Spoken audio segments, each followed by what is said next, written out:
എല്ലാവർക്കും നമസ്കാരം. മമ്മാസ് മലയാളി കിച്ചണിലേക്ക് ഏവർക്കും സ്വാഗതം. നമുക്കിന്ന് ചക്കയപ്പം ഉണ്ടാക്കാം. ഇത് നല്ല വരിക്ക ചക്കപ്പഴം കൊണ്ടാണ് ഉണ്ടാക്കുന്നത്.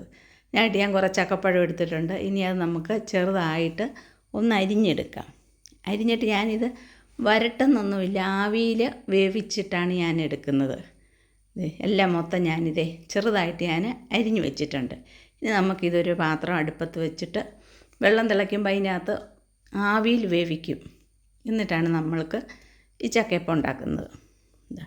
ഞാൻ അതിനായിട്ടൊരു പാത്രം അടുപ്പത്ത് വെച്ച് വിട്ടിട്ടുണ്ട്.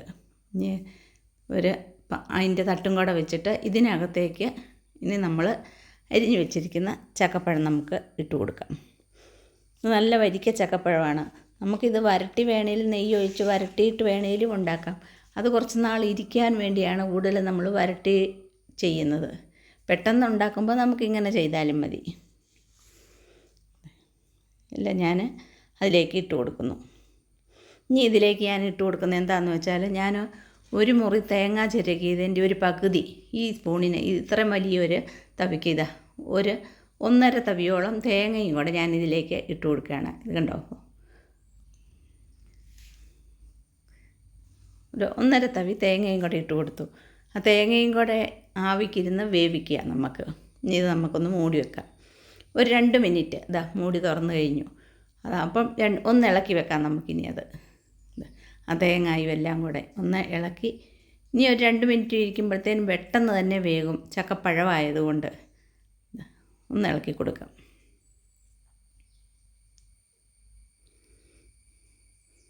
ഇപ്പം ചക്കയൊക്കെ തീരാറായ സമയമല്ലേ, അപ്പം നമുക്ക് ചക്കയപ്പം ഉണ്ടാക്കാമെന്ന് ഞാൻ വെച്ചു.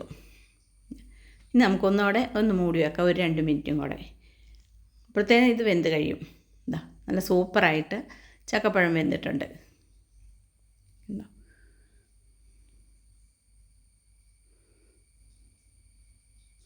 ഇനി ഞാൻ എന്താ ചെയ്യുന്നതെന്ന് ചോദിച്ചാൽ, ഇത് നമുക്ക് വാങ്ങിയത് ആറാനായിട്ട് ഞാൻ വെച്ചു. ഞാനൊരു പാനടുപ്പ് വെച്ചിട്ട് അതിലേക്ക് 1 സ്പൂണ് എണ്ണ ഒഴിച്ചു കൊടുക്കുന്നു. എണ്ണ ഒന്ന് ചൂടായി വന്നു കഴിയുമ്പോൾ ഇതിലേക്ക് ഞാനൊരു 3/4 സ്പൂണ് ജീരകം, ചെറിയ ജീരകം അതിട്ട് കൊടുക്കുന്നു. ജീരകം ഒന്ന് പൊട്ടി വന്നു കഴിയുമ്പോൾ ഒരു മുറി തേങ്ങ ഞാൻ ചിരകി വെച്ചിട്ടുണ്ട്, ആ തേങ്ങയും കൂടെ ഇട്ട് കൊടുക്കുന്നു. നമുക്കിതൊന്ന് വറുത്തെടുക്കാം. ഇങ്ങനെ തേങ്ങ വറുത്തിട്ടാണ് ഇവിടെ ചക്കയപ്പം ഞാൻ വയ്ക്കുന്നത്. ഇത് നമ്മൾ വറക്കുമ്പോൾ നമ്മൾ കറിക്ക് അരയ്ക്കാനായിട്ട് നമ്മൾ വറുത്തെടുക്കുമല്ലോ തേങ്ങ, അത്രയും തന്നെ മൂക്കണ്ട. ഇത് എന്നാന്ന് വെച്ചാൽ അത്രയും ചുമന്ന് വരണ്ട. ഇത് ഈ പാകമാകുമ്പം നമുക്കിത് വാങ്ങാം. ഇതാണ് അതിൻ്റെ പാകം. നമുക്കിനി ഇത് വാങ്ങി വെച്ചിട്ട് നമ്മുടെ എല്ലാ ഐറ്റം കൂടെ നമുക്കൊന്ന് കൂട്ടി യോജിപ്പിക്കാം. ഇതിനകത്തിട്ട് ഒരു പാത്രത്തിലേക്ക് ഞാൻ ചക്കപ്പഴം വേവിച്ച് വെച്ചിരിക്കുന്നത് ഇതാ ഇട്ട് കൊടുക്കുന്നു. ഇനി ഇതിനകത്തേക്ക് ഞാൻ ഒരു നുള്ളു ഉപ്പ്, എന്താണെന്ന് വെച്ചാൽ ഇത് നല്ല മധുരമുള്ള ചക്കപ്പഴമാണ്, അതുകൊണ്ടാണ് ഒരു നുള്ളുപ്പിട്ട്. ഇനി ഇത് ഒരു 3 വലിയ തവി അരിപ്പൊടി, ഇത് വറുത്ത് വെച്ചിരിക്കുന്ന അരിപ്പൊടിയാണ്. ഇത് നമ്മൾ അപ്പത്തിനും ഇടിയപ്പത്തും ഒക്കെ ഉണ്ടാക്കാൻ വേണ്ടി ഇത് വറുത്ത് വെച്ചിരിക്കുന്ന അരിപ്പൊടി ഞാൻ ഇട്ട് കൊടുത്തു. ഒരു നുള്ളു ഉപ്പും ഇട്ട് കൊടുത്തു. ഇനി ഇതിലേക്ക് ഞാൻ പഞ്ചസാരയും കൂട്ടി പൊടിച്ച് വെച്ചിരുന്ന ഏലക്കായാണ്, അത് ഞാൻ ഏകദേശം 1 സ്പൂണോളം അത് ഇട്ട് കൊടുത്തു. ഇനി ഞാൻ ശർക്കര ഉരുക്കിയതാണ് ഒഴിച്ചു കൊടുക്കുന്നത്. ഞാൻ കുറച്ച് ശർക്കര ഉരുക്കിയതാണ് ഒഴിച്ചു കൊടുക്കുന്നുള്ളൂ. ഒരു ഉണ്ട ശർക്കരയുടെ പകുതിയേ ഞാൻ എടുത്തിട്ടുള്ളൂ. എന്താണെന്ന് വെച്ചാൽ നല്ല മധുരമുള്ള ചക്കപ്പഴമാണിത്, അതുകൊണ്ട് ഇതിന് മധുരം ചേർത്തില്ലെങ്കിലും ഇത് നമ്മൾ പുഴുങ്ങിയെടുക്കുമ്പോൾ നല്ല മധുരമുള്ളതാണ്. ഇനി നമുക്കിതിലേക്ക് ലാസ്റ്റ് നമ്മൾ വറുത്ത് വെച്ചിരിക്കുന്ന നമ്മുടെ തേങ്ങയും കൂടെ ഇട്ട് കൊടുക്കാം. ഇങ്ങനെ തേങ്ങ ഇട്ട് തന്നെ ഈ ചക്കയട ഉണ്ടാക്കുമ്പോൾ എന്താ സാധനം എന്നറിയാവോ? നിങ്ങളിങ്ങനെ തേങ്ങ വറുത്തിട്ട് ചക്കയപ്പം ഉണ്ടാക്കിയിട്ടില്ലെങ്കിൽ ഒന്ന് ഉണ്ടാക്കി നോക്കണം കൂട്ടുകാരെ. നമുക്കെല്ലാം കൂടെ നന്നായിട്ടൊന്ന് കുഴച്ചെടുക്കാം. കൈകൊണ്ട് തന്നെ നമ്മളത് തിരുമ്മി തന്നെ കുഴക്കണം, എങ്കിലാണ് അരിപ്പൊടി ആ ചക്കപ്പഴമായിട്ട് യോജിച്ചിട്ട് അതൊന്ന് കുതിർന്ന് വരുള്ളൂ. എല്ലാം ഇങ്ങനെ ഞാൻ യോജിപ്പിച്ചതിന് ശേഷം ഞാനൊരു 5 മിനിറ്റ് ഞാനൊന്ന് വെച്ചു. എന്നാന്ന് വെച്ചാൽ അരിപ്പൊടി ഒന്ന് കുതിർന്ന് വരാൻ വേണ്ടി. ഇനി നമുക്കിത് ഞാൻ ഇടനിയിലയാണ് എടുക്കുന്നത്. ഇടനിയില ചക്കയപ്പം ഉണ്ടാക്കുമ്പോൾ ആ ഇലയുടെ സ്വാദും കൂടെ ആകുമ്പം വളരെ രുചിയുണ്ട്. ഇതിന് ചില സ്ഥലത്ത് വഴഞ്ഞ ഇല എന്നും പറയും. ഇങ്ങനെ ഞാൻ കുമ്പിൾ കൂട്ടിയിട്ട് അതിനകത്തേക്ക് നമ്മൾ ഉണ്ടാക്കി വെച്ചിരിക്കുന്ന കൂട്ട് നമുക്ക് നിറച്ച് കൊടുക്കാം.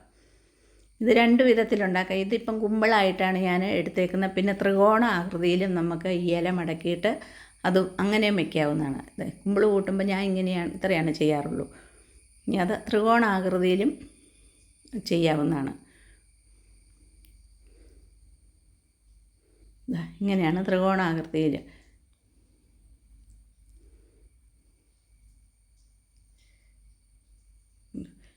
ഇതാണ്, ഇത്രയേ ഉള്ളൂ. ഇങ്ങനെ ഞാൻ എല്ലാ ചക്കപ്പഴം കൂട്ടി നമ്മുടെ കൂട്ടും ഞാൻ മൊത്തം ഇലയിൽ കുമ്പിളാക്കി വെച്ചിട്ടുണ്ട്.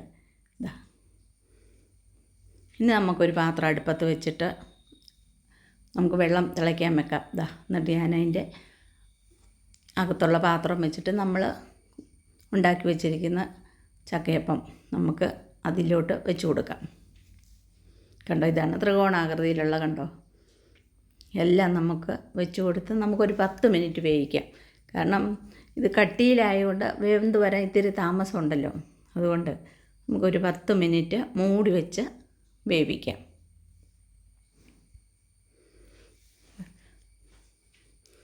ഒരു 10 മിനിറ്റ് കഴിഞ്ഞപ്പോൾ നോക്കിയപ്പോൾ നന്നായിട്ടും വെന്ത് വന്നിട്ടുണ്ട്. കണ്ടോ, നല്ലൊരു മണമാണ് വരുന്നത്. ആ ഏലക്കായുടെ ഈ ഇലയുടെ ഇടനിലയുടെ മണം നല്ല ഇതാണ്.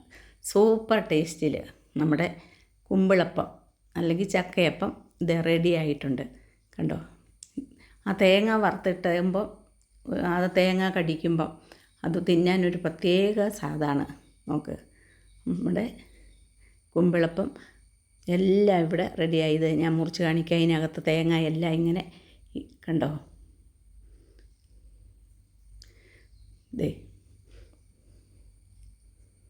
തേങ്ങ വറുത്ത് കൊത്തിയിട്ട് ചെറുതായിട്ട് വറുത്ത് നമ്മൾ എണ്ണ വറുത്തിട്ടാണേലും ഇങ്ങനെ ഉണ്ടാക്കുക. അങ്ങനെ ഉണ്ടാക്കിയാലും ഒരു പ്രത്യേക ടേസ്റ്റുണ്ട്. ഇതുപോലെ തന്നെ തേങ്ങ വറുത്തിട്ട് ഈ ചക്കയപ്പം ഉണ്ടാക്കിയാലും പ്രത്യേക ടേസ്റ്റുണ്ട്. കാരണം ഇത് നമ്മൾ കഴിക്കുമ്പോൾ ഈ തേങ്ങ ഇങ്ങനെ കടിച്ച് വറുത്ത തേങ്ങയല്ലേ, അതൊരു പ്രത്യേക രുചിയാണ്. നമ്മൾ ത്രികോണാകൃതിയിൽ മടക്കിയതും ഇത് കണ്ടോ. അതുപോലെ തന്നെ നിങ്ങളെൻ്റെ ഈ വീഡിയോ കണ്ടിട്ട് ലൈക്ക് ചെയ്യാനും ഷെയർ ചെയ്യാനും സബ്സ്ക്രൈബ് ചെയ്യാനും ഒന്നും മറക്കരുത്. നിങ്ങൾ കമൻറ്റ് ചെയ്യുകയും ചെയ്യണം. നമുക്ക് പുതിയ വീഡിയോ ആയിട്ട് നമുക്ക് വീണ്ടും കാണാം. എല്ലാവർക്കും താങ്ക് യു.